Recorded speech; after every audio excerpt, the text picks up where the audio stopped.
Most of us need to be held accountable for what they're doing. Most of us need to actually take action on what we're learning. Most of us need feedback on what we're doing. And most of us really need to implement what we're learning in order for it to really stick. Welcome to the My Future Business Show, where we get you in front of your best audience and keep you there. Not only are we interviewing the biggest names in business to help you become even more successful, we're inviting you to book your spot on the show to help you grow your business.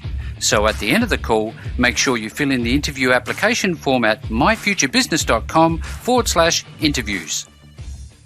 Hi and welcome back to the My Future Business Show. My name's Rick Nusky. I'm your host, and a quick second of pause to thank you once again for your feedback. It's wonderful, it's warm, it's supportive, and it's making all of the difference knowing that the show is making a difference for you. Now on today's show, I'm with the wonderful Rob Matzkin, and on the call we're going to be talking about all things engaged learning, how to deliver that learning online. We're going to be talking about his coaching and training platform, MyQuest.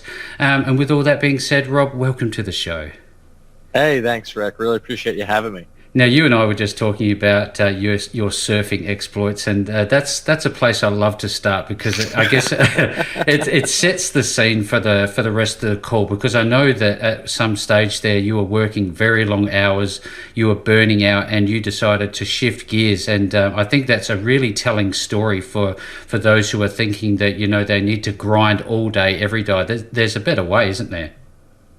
Yeah, for sure. When people hear about two surfers talking, they think that's all they do, right? So without sliding down that route, no. But I've started multiple companies at this point. I think I'm on company 7, and when I was working on one of my larger startups that we eventually exited, I was definitely burning out. Living in New York City, it's hard to get access to nature, and then at some point, I think I had a nervous breakdown.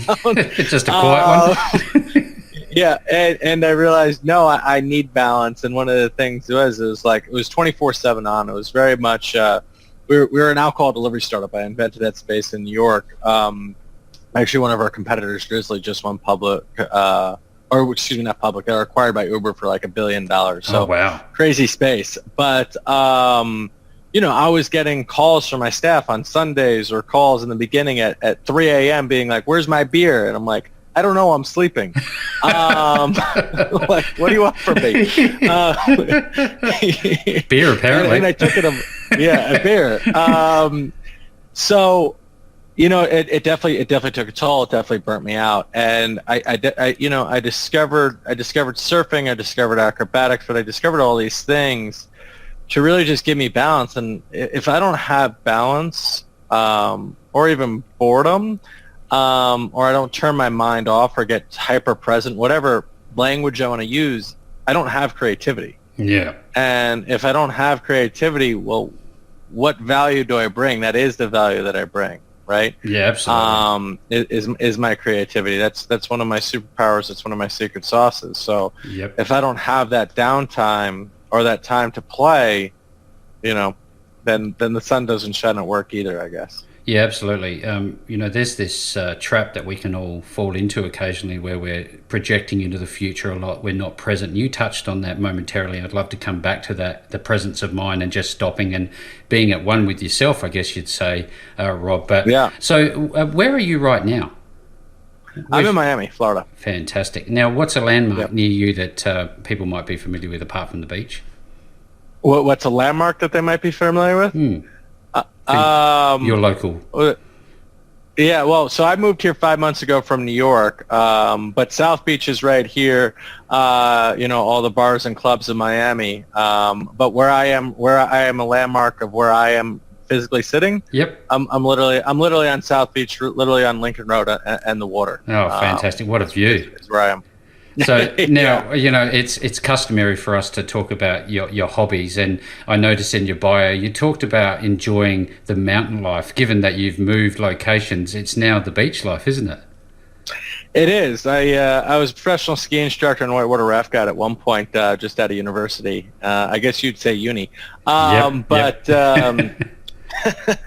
And definitely love that lifestyle. Definitely Jones it, but it's either mountains or beaches. It's whatever like you were touching upon. I think there's vocabulary out there where whether it's meditation, presence, Eckhart Tolle and the Power of Now will describe adrenaline junkies or enthusiasts as it's the only time that we could turn our mind off.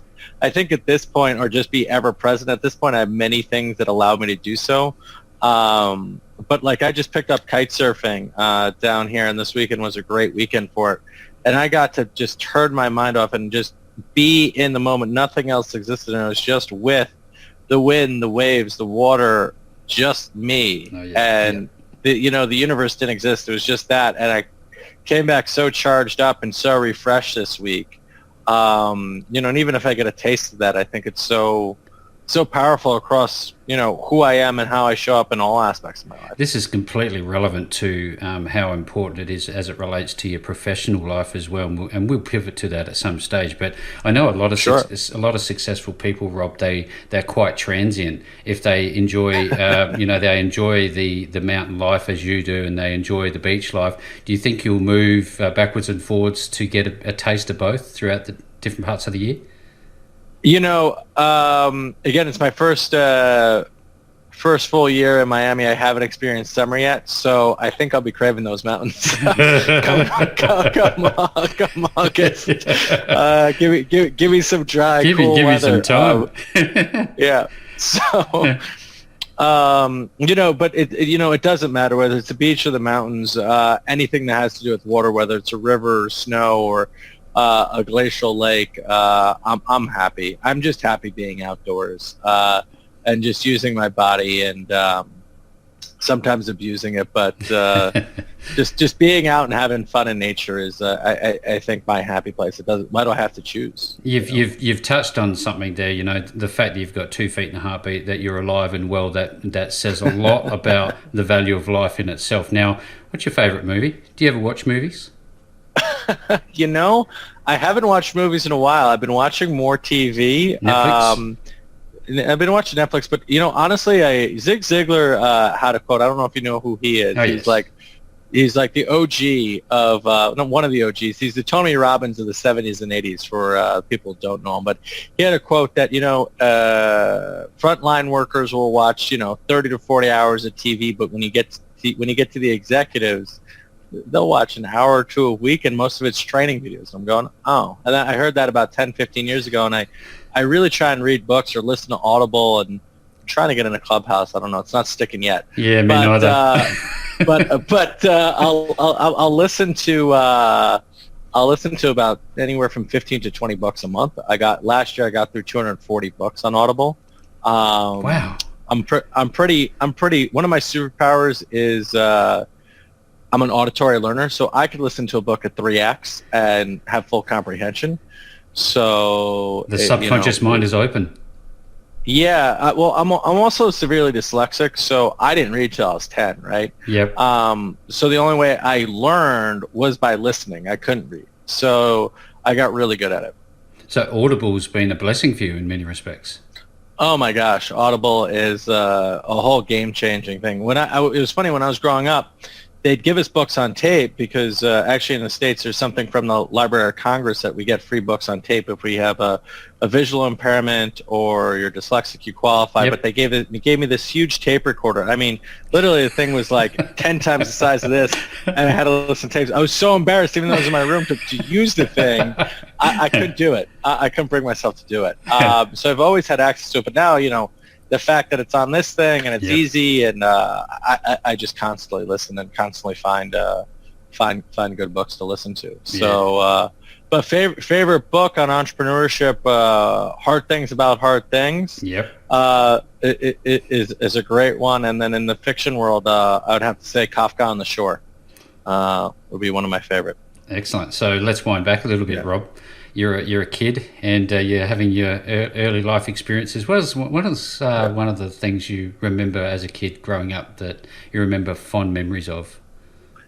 Oh, wow. I think skiing. I think family ski vacations and skiing, and even on the hard pack ice in New Hampshire. go to my cousin's place, I think would be some of my fondest memories growing up for sure. So when did you decide that entrepreneurialism was for you, Rob? And do you recall your first experience? Yeah, so my family's run a company in the States for about 80 years. My great-grandfather started a company in architectural glass and metal and You said storefront 80 entrances. years? 80? Yeah, 80 years or Yeah, so. wow. Yeah. Yeah. My great-grandfather came here as an immigrant. With my grandfather, they started up a glazer. They installed glass. Glazier, yeah. My grandfather grew up. My dad took it over, and he grew it into a distribution company. So in any case, I grew up. My dad would come home, and we always had family dinner every night, and he talked about his day. So he'd talk about entrepreneurship, and I'd listen to him. So it was just a dinner table. So whether it was probably did a few small things in high school, but the first real thing I did was we had the U.S. Open golf tournament every 8 years, comes by my parents' house at a golf course about a mile away called Wingfoot. And there was no parking within 20 miles, so I turned their lawn into a car park, and it was $150 a pop, and had 70 to 100 cars there. So it was a fun little week. A profitable one too. It was a profitable one. I had to deal with, and it was good because I had to deal with regulation and law enforcement and code enforcement because in the town there was no parking on the grass, and my dad was worried about his sprinklers. So there was definitely some hurdles to it wasn't all sunshine and roses. No, and then my friends wanted a piece of the action because they were driving and shuttling, and I'm going, you're a taxi driver. I'm not giving you a piece of the action. So working with friends and learning some lessons there, always great learning experiences, and on top of that, more so than even the financial. Talk about a baptism of fire. Well, I mean, there are small problems, right? But it's still microcosms of bigger things. Of right? a bigger thing, yeah. Now, look, Yeah. you talked about the challenge you had with being dyslexic early on, and I guess your earlier desires to, put your nose to the grindstone and just work. How has that changed today? I guess, what do you suggest to people who are thinking that way? Yeah, I mean, I think in your 20s, you can and you can, and maybe you should put your head down and work hard and try and get places. And I think one of the things I've created in the 30s, and I guess maybe age has nothing to do with it. Mm-hmm. But now I really try and have wisdom, and to me, wisdom is learning from others' mistakes and taking them on as your own. And I think, I used to be like, well, I don't have an MBA. I need to learn by the school of hard knocks. I need to learn everything, and I need to, have that as my baptism by fire, and I need to put in my dues and stuff. And I think these days I try and work smarter, not harder. Yes.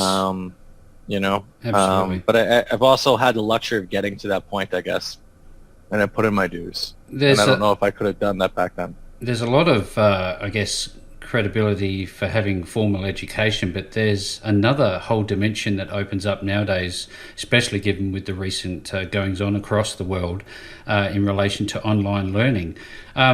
Do you think formal studies is as relevant nowadays, given that the door is open to so many more people?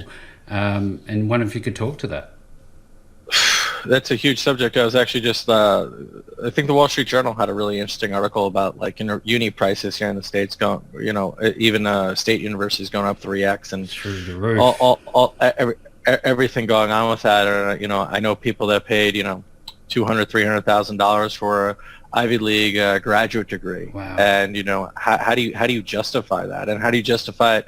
The kids going, a lot of them justify it by the network they make. And, right now, schools aren't giving discounts for what's going on right now. I have a lot of mixed feelings about higher education. To me, my degree, I feel like at some point it was a piece of paper. Yep. And yeah, I grew a lot through universities, and it was this piece of paper that you had to have to knock on people's doors. But did I grow up a ton? Sure. Do I apply any of the things I really learned in school?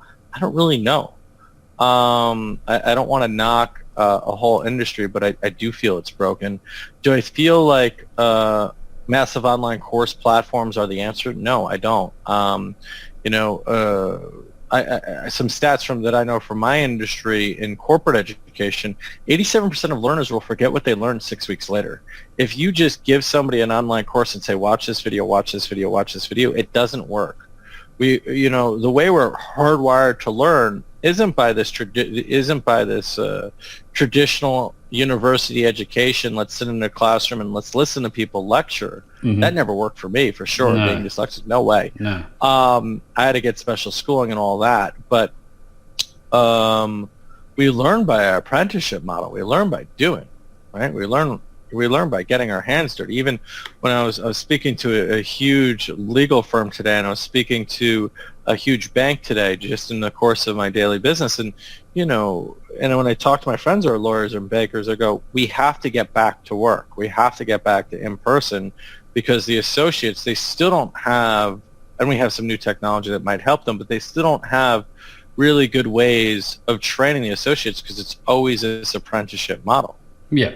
Right? Yeah. And sorry, I'm going the long way of answering your question, but I think learning by doing it, we've gotten so far away from that at some point, you know, we everybody decided in the 80s that a university education is what's best. That's the ticket. You know, that's a ticket. And you know, one of the things that's really interesting with this whole year is that I think it's going to accelerate a few trends, right? AI is going to increase, e-commerce is increasing, 5G is increasing. If you listen to Ray Kurzweil, there's a singularity coming, which is a whole other ball game. But when AI gets better, you know, there's an interesting, and 5G, and you know, there's something that's interesting that's going to happen in the next 3 to 5 years. And what happens if these white-collar jobs that we all rely on, whether it's, you know, accounting and some legal and some more of the entry-level stuff that's repetitive, can be replaced by technology? It could be very interesting to what's happening and what happens in the next 10 years and what jobs are even available. Even things like radiologists. Yep. At some point, is that what happens there? Yep. But you know, Michael Bloomberg got a lot of flack for saying this about 5 years ago. They go, what career path would you recommend to somebody going to university? He goes, be a plumber, and everybody freaked out at him. And Michael Bloomberg is one of the top 20 richest people, basically self-made. But the interesting thing about a plumber is a plumber can make $200,000 or $400,000 a year. Job security is intense. There's you're not getting replaced by technology. Yeah. And yeah, you got to deal with people's shit every day, but at the end of the day, you can make a very good living. Yep. Sorry, pun intended. And I hope this isn't a PG program. Oh, no, that's fine. And you put a smile on my face. But you know, it's a it can be a lucrative career. Of course. You control your destiny, and you're not going to get replaced. Where a lot of the degrees that are going out there, I don't know what the future brings. Nobody really does, right? But I do know a plumber, his job's not going anywhere. Yeah, absolutely. That's sage advice and sage insights. I love that. Thank you so very much for sharing. Because I remember going to university, all I ended up with for many years was a huge bill. So that wasn't the outcome that I was expecting or planning for. No, I don't know what advice to give. To give a 17, 18-year-old about what to do with university, I would say, because, you know, it's interesting for me, right? So I graduated university and I immediately moved to I moved back to New York City, moved in with mom and dad, and was like, all right, I want to get experience. I want to work for my parents. I want to work for my dad, and eventually, go work in that business. That's a whole other story that we won't get into today, but that was not fun. Tried that when I was 27. That was the worst year of my life. No. Any case, but it led to everything else. However, out of school, I was like, okay, let me get experience in their field. Worked for 3 months in New York City, living with mom and dad, making $30K, going, this is not work for New York City. And moved to Vail, moved to Colorado. And I started 3 companies out there, fortunately, but I also did some ski instructing and stuff. But I knew a lot of friends who worked out there as ski bums, and I guess I was at some point too. And I have the most affinity for all for that term and for all my friends, but some of them didn't have degrees, right? Yep. And they decided, okay, now I want to wake up and I want to start my life. They had to go back to school, get a degree, and then go. Yep. And I was like, okay, I want to not start my life. That's maybe the wrong term, but I wanted to switch gears. They wanted to get a different career, and they had to start from scratch, and it took 4 years, 5 years for them to make that move. Me, I had the degree. All I had to do was go, okay, I'm moving. I'm going here. Doing it right? now. It gives you the flexibility. It gives you, especially if you don't know what you want to do, it gives you latitude. But at the same time, if you don't know what you want to do, you could accrue quite a bit of debt. So. Oh yeah, yeah. It's weighing it up, isn't it? I wonder if we can just pivot momentarily. I'd love to talk about your Instagram page. You and your friends hold some incredibly what look like challenging geometric shapes with acro yoga. That looks fascinating. Tell us about it. Yeah, so 10 years ago, 11 years ago, I got in, had a girlfriend at the time. She was a yoga instructor. She wanted to do this thing called acro yoga. I go, I don't want to touch people. This is weird. And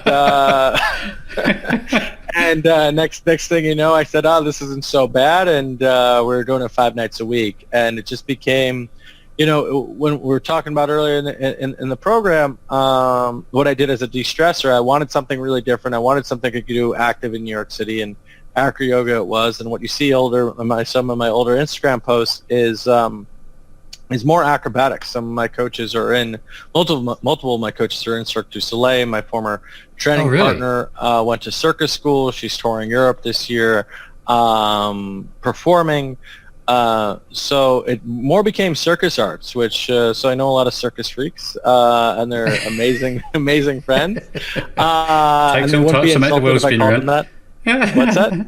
Takes all types to make the world spin around. Exactly. But it's one of the things that is so powerful about acro yoga and acrobatics is, and what it really taught me, was trust and communication. And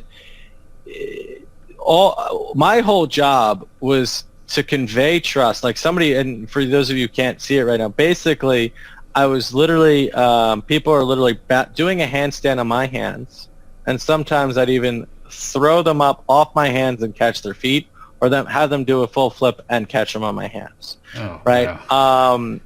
My whole job is to convey trust. Yep. And to communicate verbally and non-verbally what we're going to do and how we're going to execute it. Now, but for some reason, I always like challenges. So at one point, I was dating my acrobatic partner, which is less common than you'd think. And we dated for 8 months, and we broke up. And we broke up amicably. But 3 days later, she goes, "Well, I still want to work with you." I go, in acrobatics, I go, "Well, of course you do. I'm amazing." There was never any doubt. But that's what's going through my head. And she was amazing too. And so 3 days later, we started working out together still after a breakup. And you're touching, you're getting close, body parts are in your face. And which is fine, but then there's still all this tension, emotions, energy. So after 6 months of this, we had, you try communicating with an ex when things aren't going well, when there's tension of doing these scary things that you could drop somebody in these really adrenaline situations, and communicating with an ex at high adrenaline and communicating well and softly was such a amazing learning experience for me. Because can you use that in business, do you think? Absolutely. I mean, I put a lot of work into my communication and a lot of work into my EQ. And, my natural state is, I don't know if you know much about Enneagrams, but I'm an Enneagram 8, which really means I'm like the tank, the bull, the guy who naturally pushes things, right? I was a college wrestler, right? I'm the charger. I'm also a Taurus, but those things don't really work in business. They work for my dad. In construction and yelling and trying to get his way, but they don't work anymore. And that's my natural state. So in my 20s, I was very much like that. Now people would never even guess that, or that's the feedback I get. But but developing my EQ and my communication and not acting emotionally, I think, is some of the largest triumphs I've had in business and how I act and interact. Yeah, it's wonderful. I'm loving this conversation, Rob. Thank you so very much. Now, I've looked a lot over your online presence through obviously Instagram, LinkedIn, your online coaching and training platform, which we're going to talk about in a moment. Also, your personal robmatzkin.com website. There's something that stuck out for me. I'd love for you to talk about is what is Ikigai, and what is that all about? Yeah, so Ikigai is something I stumbled upon a few years ago, right? It's a Japanese way of being, right? And it's a Japanese just way of life where if you have Ikigai, you have balance, right? And I think one of the things, let me actually just pull up the chart so I could speak to it a little bit more powerfully, even though I just so I have it in front of me. So I don't screw anything up. But really, if you imagine a Venn diagram with 4 circles interlacing, the circle is Ikigai. On the top, you'll have love, what you really love to do, what the world needs, what you get paid for, and what you're good at, right? And every time all these different things intersect, you could have you could have a passion, you could have a mission, you could have a profession, you could have a vocation, right? But one of the things that I was always chasing for like 10, 15 years. When I was a ref kid, I was like, I have the perfect job. I'm paying my bills. This is great. But the grass was always greener. And, when I was 25, I was just like, this is amazing. It's a way to spend the summers, right? But there's always something missing because I wasn't really doing what the world needed, right? I was doing what I could get paid for, what I was good at, and I loved. But there's still that world needed missing thing. But all of a sudden, especially when I do at MyQuest, where our mission is to really make sure people can accomplish their goals and dreams and really successfully learn in a digital environment. I have this centeredness and this ease where I don't have this anxiety that something's wrong or something's missing or the grass is greener.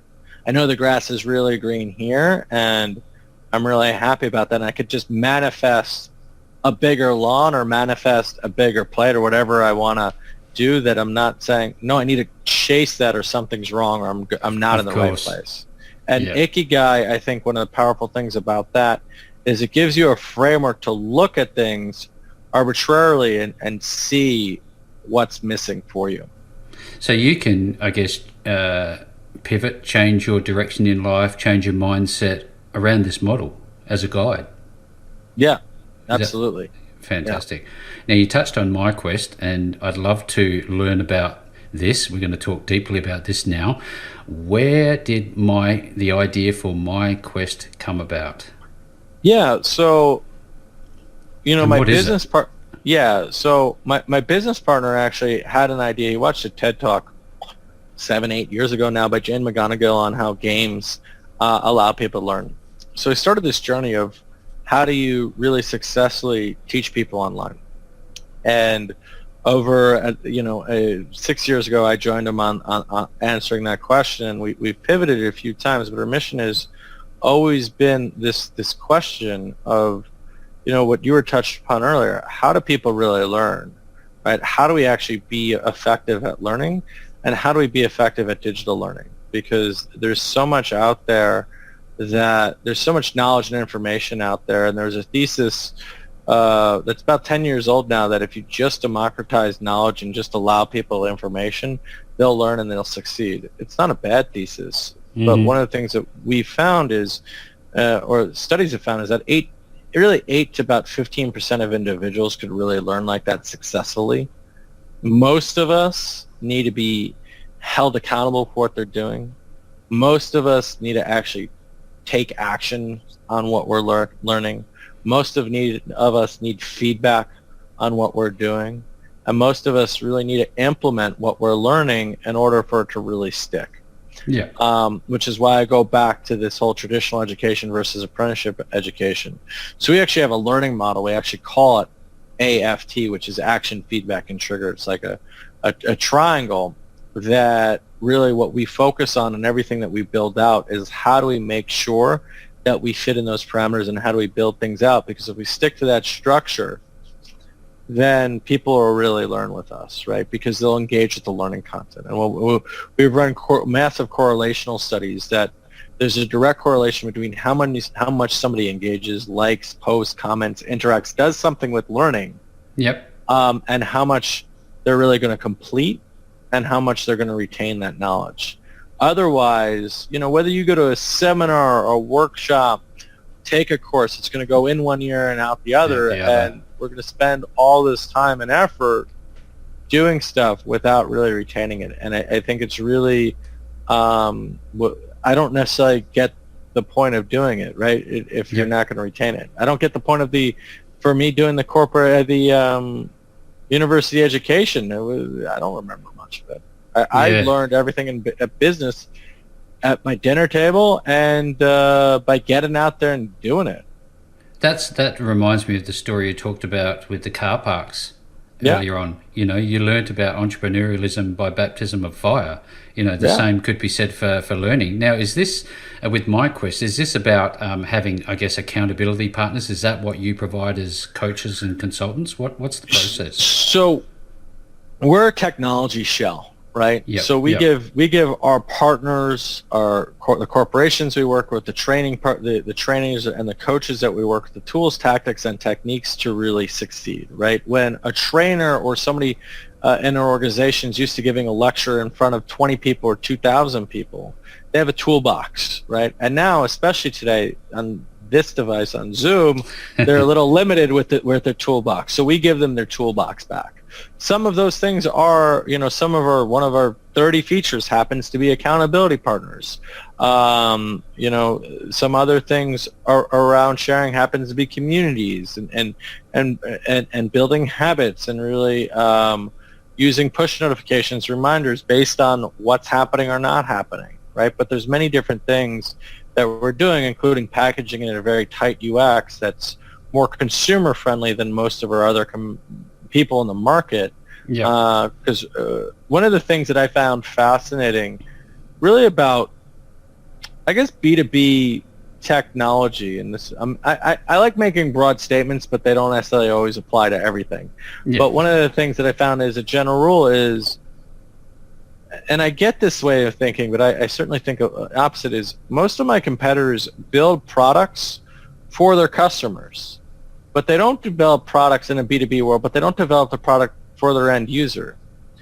And, it's a fascinating thing. I might be completely wrong, but I'd rather build a product. My end user these days is a business trainer, as a training organization or a really large or a conglomerate, right? Yep. And all my competitors build it for the learning manager inside the large conglomerate. But they don't care what the employee's experience is or how successful the employee is. They only are beholden to the person cutting them the check, which makes a lot of business sense.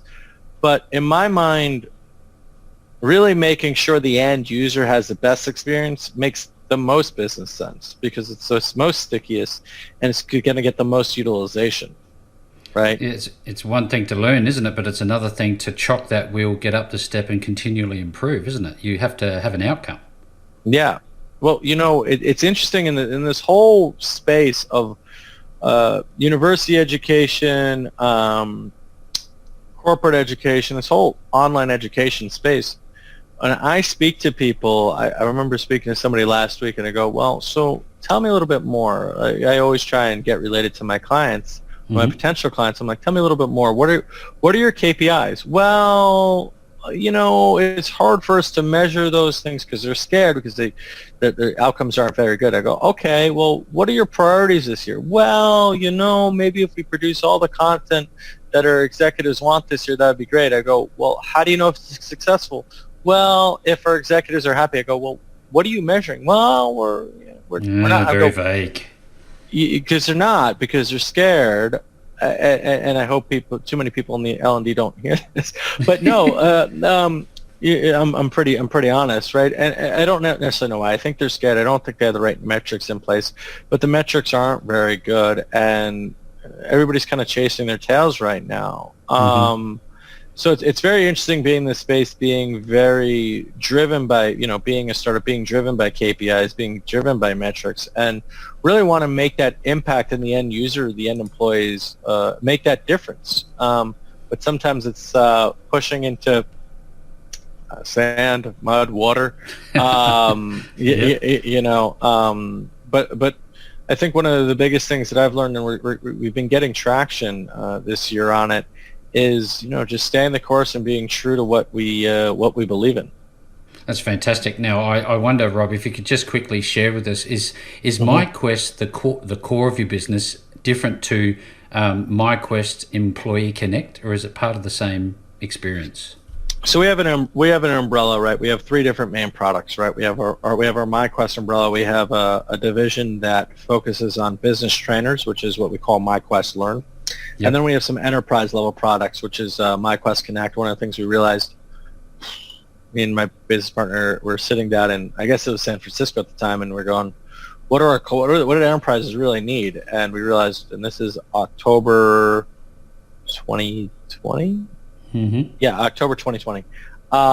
And we realized that everything's switching to Slack, everything's switching to Teams, internal communication tools are what's going on at Microsoft Teams.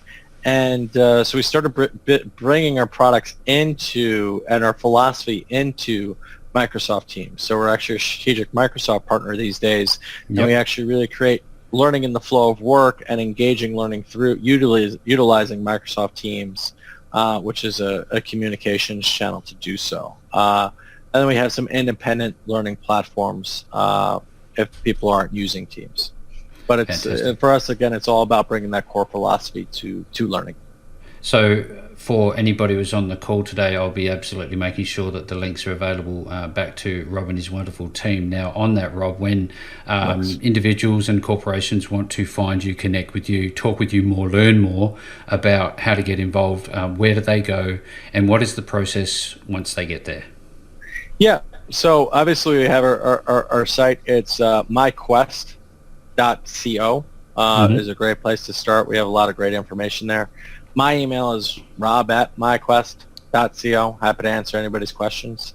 Happy to hop on a call, always with people that have questions around that, and what we're doing inside of learning and education.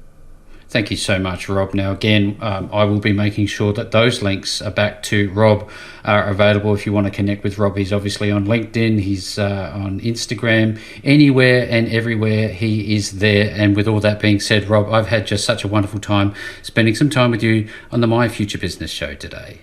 Hey, Rick, thank you so much for your time. I had a great time as well. Thanks for joining us today. If you enjoyed the call, then make sure to subscribe, leave a comment, share us with your friends, and book your spot on the show at myfuturebusiness.com/interviews. And if you're looking for solutions that will help grow your business, then visit myfuturebusiness.com/shop.